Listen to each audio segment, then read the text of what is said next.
Hey YouTubers, I have a BMW X5 3.0 2001, and it's making this very squeaky noise. Like I'm not sure if you guys can hear it already, but as soon as you start a car up, it just squeaks and it precisely don't go away at all.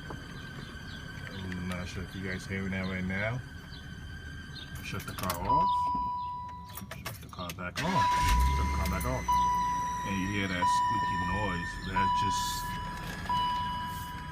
fucking annoying.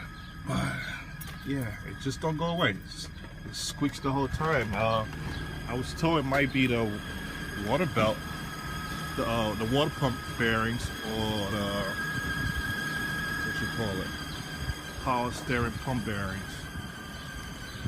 And it's so fucking loud and annoying. It squeaks like a motherfucker. So any help, let me know. What it could be.